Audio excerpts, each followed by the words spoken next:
সর্বোচ্চ সাজা নিশ্চিত করার জন্য যা যা করা দরকার আমরা সেটা আমাদের পক্ষ থেকে করবো ইনশাআল্লাহ। আর রামিসা হত্যার বিষয়ে আপনি ইঙ্গিত করেছেন, ধর্ষণ এবং হত্যার পরে আসামিকে 7 ঘন্টার ভিতরে গ্রেফতার করতে আমরা সক্ষম হয়েছি। আদালতে স্বীকারোক্তিমূলক জবানবন্দি দিয়েছে, সাথে সাথে একদিনের মধ্যেই সেই 164 স্টেটমেন্টে তার সহযোগী অপরাধী হিসেবে তার স্ত্রীকেও, তার নামও এসছে, তাকেও গ্রেফতার করা হয়েছে। আমরা খুব দ্রুততার সাথে আদালতের অনুমতি নিয়ে ডিএনএ টেস্ট করিয়েছি।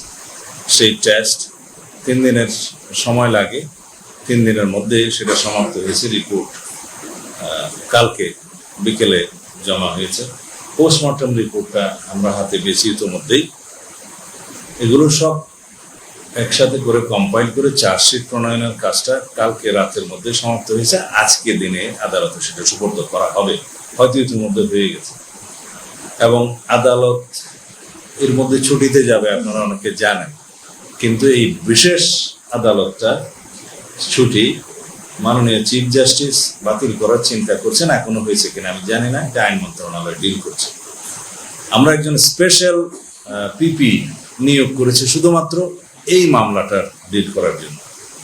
সবকিছু বিবেচনায় আমরা আশা করছি যে আজকের মধ্যে তো চার্জশিট প্রদান করা হবেই, এবং খুব সম্ভবত 5 থেকে 7 দিনের ভিতরে এই বিচার কার্য সমাপ্ত হবে।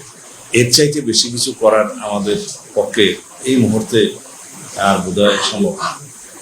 আমরা আশা করি আদালতের বিষয়ে আমরা বিস্তারিত বলতে পারবো না, সেটা আমাদের এখতিয়ার নাই।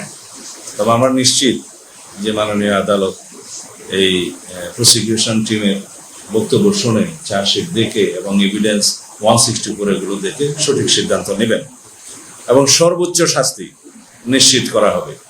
আমরা যেহেতু আদালতের বিষয়টা প্রকাশ্যে বলতে পারি না যে তাকে এই সাজা দেয়া হবে, তবে আমরা এইটুকু বলি যে এই অপরাধীর সর্বোচ্চ সাজা নিশ্চিত করার জন্য যা যা করা দরকার আমরা সেটা আমাদের পক্ষ থেকে করবো ইনশাআল্লাহ।